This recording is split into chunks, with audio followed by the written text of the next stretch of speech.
चिंता संतानहंतारो यत्पादम्बुजरेणवः स्वीयानां तान् निजाचार्यान् प्रणमामि मुहुर्मुहुः। बोले पुरुषोत्तम भगवान की जय।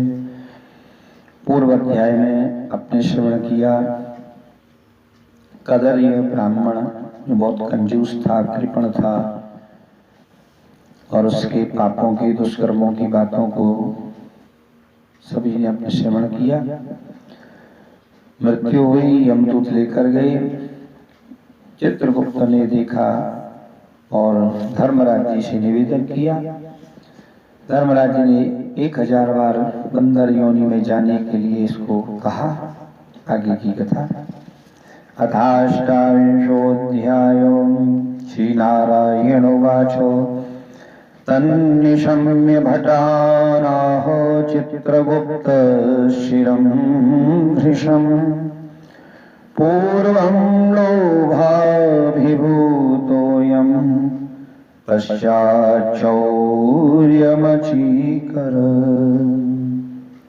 श्री नारायण ने कहा कि धर्मराज की बात सुनकर चित्रगुप्त अपने दूतों से बोले, यह कदर्य पहले चिरकाल तक तो खूब लोभी बना रहा, बाद में चोरी करने लगा, इसलिए यह पहले प्रेत शरीर को पावे, बाद में वानर शरीर को धारण करे, तब इसको बहुत सी नरक यात्रा देंगे। हे दूतो, धर्मराज के भवन में यही क्रम श्रेष्ठ है। चित्रगुप्त का इस प्रकार का आदेश पाकर वे भीषण आकृति वाले दूतों ने आदेशानुसार तुरंत वैसा ही किया। उस ब्राह्मणों को मुदगरों से पीटते हुए पहले तो प्रेत शरीर में करके उसे ऐसे जंगल में रखा जहां फल तक नहीं मिलता था। वो ब्राह्मण प्रेत योनि को पाकर उस वन में जहां पानी तक नहीं मिलता था और बड़ा सुनसान था, भूख और प्यास से अत्यंत व्याकुल होकर घूमता फिरता रहा। प्रेत योनि में मिलने वाले सभी कष्टों को भोग कर बाद में फलों की चोरी करने के कारण वानरी योनि में गया। भारतवर्ष के मनोहर जम्बू खंड के दिव्य कालंजर पर्वत पर जहाँ अत्यंत जल और छांव तथा खूब फल और फूल होता था, वहां इंद्र द्वारा निर्मित किया एक उत्तम कुंड है। कहने को तो वो कुंड है, परंतु वस्तुतः सरोवर के समान पवित्र सत्पुरुषों द्वारा सेवित, पापों को मिटाने वाला और जो देवताओं को भी दुर्लभ है, वह मृग तीर्थ के नाम से विद्यमान है। जिस तीर्थ में श्राद्ध करने से पितर लोगों की सदगति हो जाती है, वहां दैत्यों के भय से मृग होकर निरंतर भय रहित हो देवता लोग स्नान करते थे।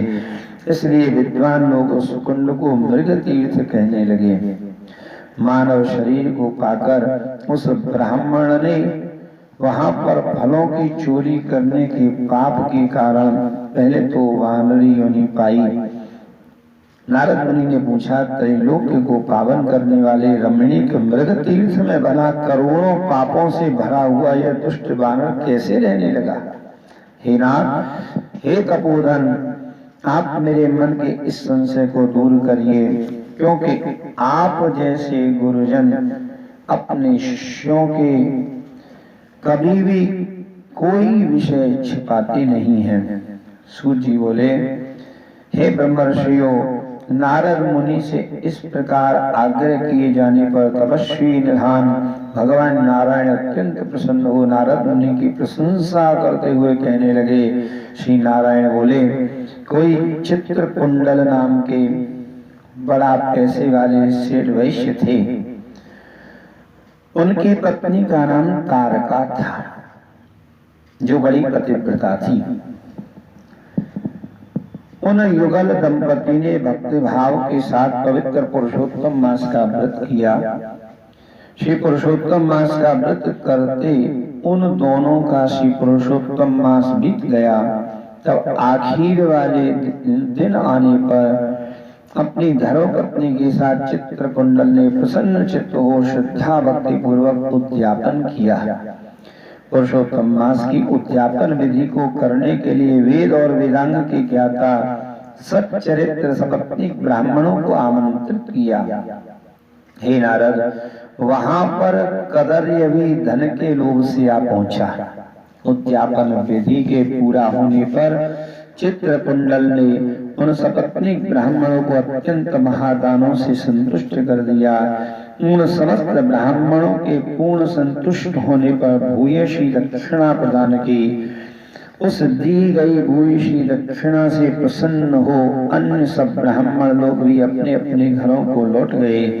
केवल अत्यंत लोभी कदर्य ही चित्रकुंडल के सामने रोता हुआ खड़ा रह गया और विनय पूर्वक नम्र हो गदगद वाणी से कहने लगा, हे चित्रकुंडल, हे वैश्यराज, हे भगवत भक्ति के प्रकाश पुंज, आपने पुरुषोत्तम मास का व्रत सम्यक रीति से विधि विधान के साथ जैसा किया वैसा आज तक कहीं भी किसी ने भी पृथ्वी तल पर नहीं किया। आज आप कृतकृत्य हैं, सर्वथा भाग्यशाली हैं जो आपने परम भक्ति के साथ पुरुषोत्तम मास का सेवन किया।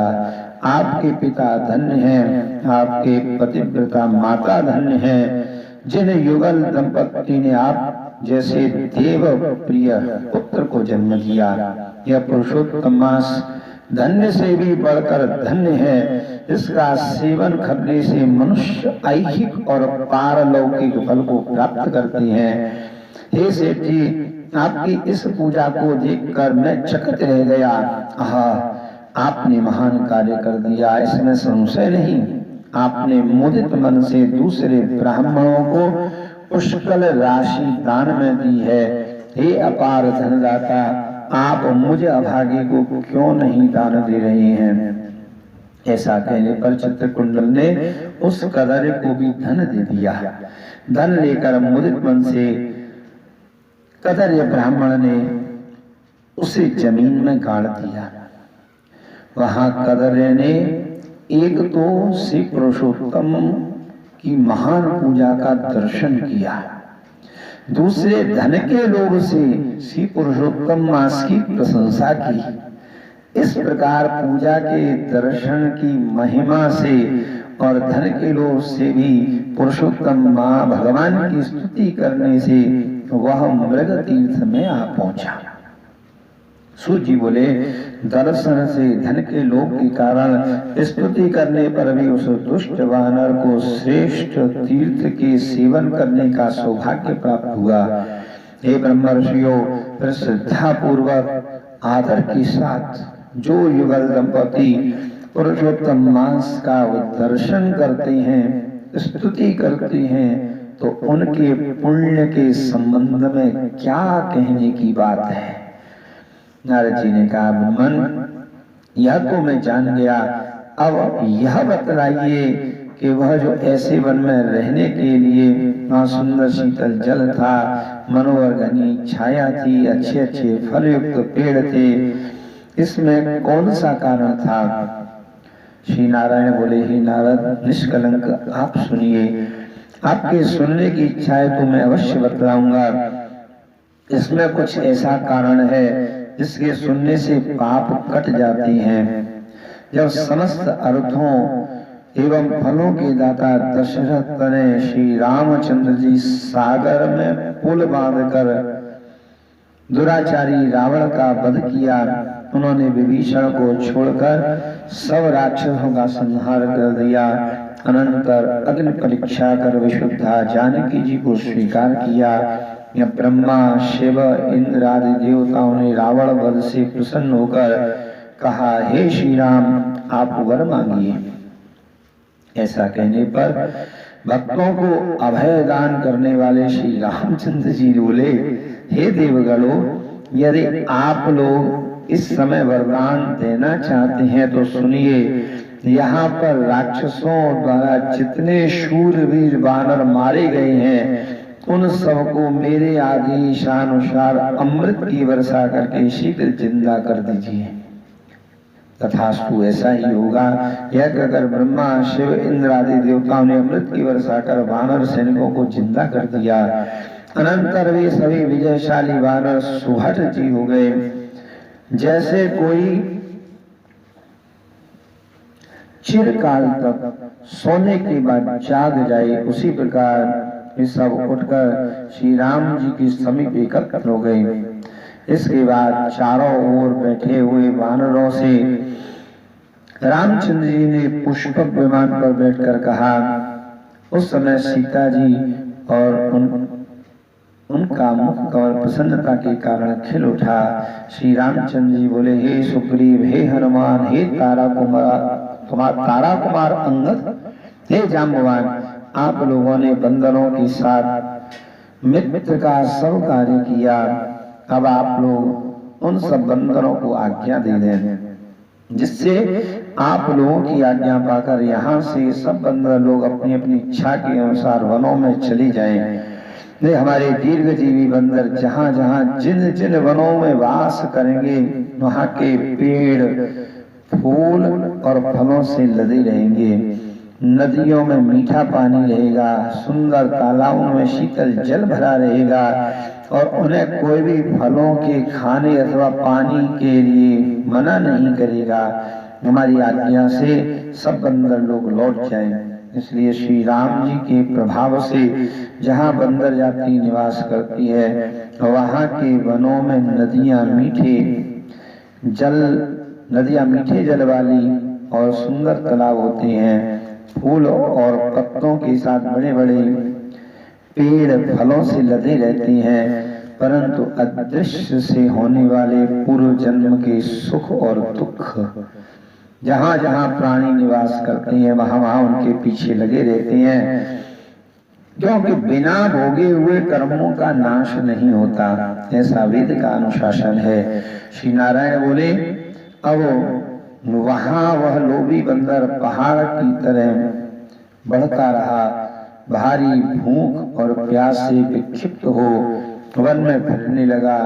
उसके मुंह में जन्म से ही पित्त के प्रकोप के कारण पीड़ा उत्पन्न हुई।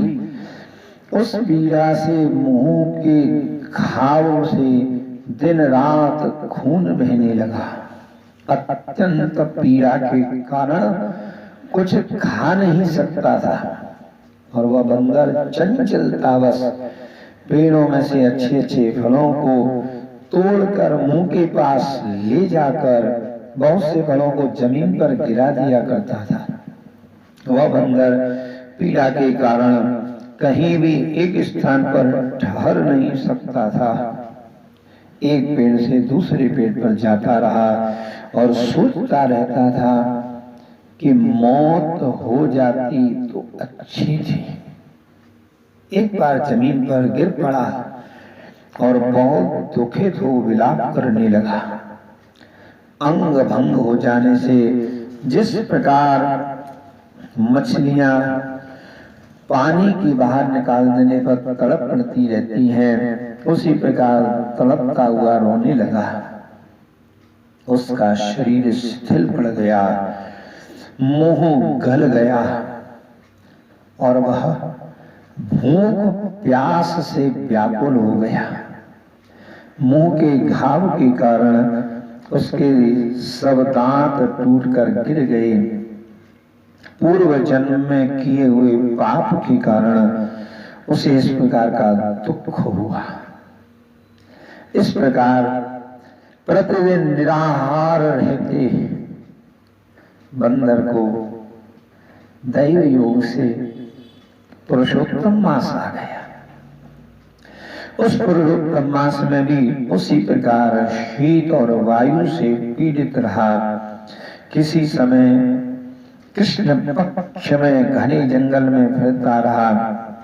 कुंड के पास पहुंचकर प्यासा होने पर भी पानी न पी सका। भूखा होने पर भी चंचलतावश ऊंचे पेड़ पर चढ़ गया। एक पेड़ से दूसरे पेड़ पर जाता हुआ उसे एक कुंड बीच में आ गया। बहुत दिनों से आहार न करने के कारण उसकी इंद्रियां शिथिल और जर्जर हो गई थी, शरीर में शक्ति नहीं रह गई थी, उसके प्राण भी शिथिल हो गए थे। वह इसी प्रकार कुंड के किनारे पर आ गया।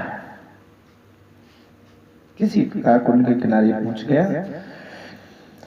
इस प्रकार 10वीं तिथि से 4 दिन तक उस वानर को श्री पुरुषोत्तम मास में उस कुंड में लोट पोट करते बीत गए। 5वें दिन के आने पर ठीक दोपहर के समय उस कुंड में गिर जाने से तीर्थ के जल से उसका शरीर भीग गया और उसके प्राण छूट गए।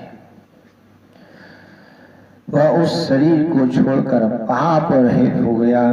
तत्काल दिव्य आभूषणों से भूषित दिव्य शरीर को प्राप्त किया, जो कि नीले कमल के दल के समान सांवला वर्ण, करोड़ों कामदेव के समान सुंदर, चमकते हुए रत्नों से जड़े हुए, किरीटधारी, सुंदर शोभायमान मछली की आकृति के कुंडलधारी, पवित्र पीतांबरधारी, कमर में बहुमूल्य रत्न जड़ित करधनी पहने हुए, शोभायमान बाजूबंद कंगन, अंगूठी और हार से शोभित और सुंदर मुख पर नीले रंग के टेढ़े और चिकनी घुंघराले बाल की शोभा पा रहे थे। उसी समय वहां झट पर वैष्णवों से युक्त विमान आया, जिसमें शहनाई, मृदंग, नगाड़ा, बंसी और वीणा का भारी शब्द हो रहा था। देवांगनाएं, अप्सराएं नृत्य कर रही थी। गंधर्व और किन्नरों के दिव्य गान हो रहे थे। ऐसे उस विमान को महान सौभाग्यशाली दिव्य शरीरधारी बंदर देखकर अत्यंत विस्मित होकर कहने लगा कि यह मुझ जैसे महापापी को कैसे हो गया। ऐसे विमान का सुख तो बड़े भारी पुण्यात्मा जीवों के लिए कहा गया है।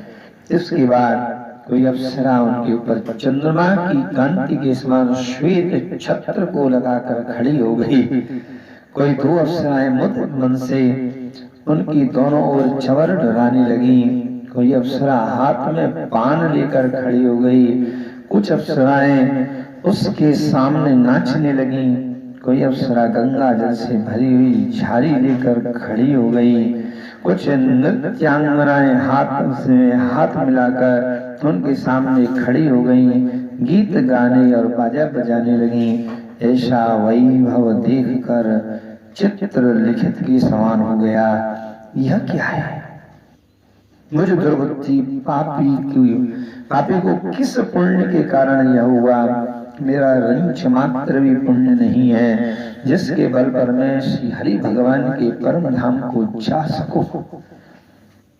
श्री नारायण बोले, इस प्रकार तर्क वितर्क करते हुए कदर ने भारी सुख के भंडार उस दिव्य विमान को सन्मुख देखकर अपने चित्त में बड़ा आश्चर्य किया।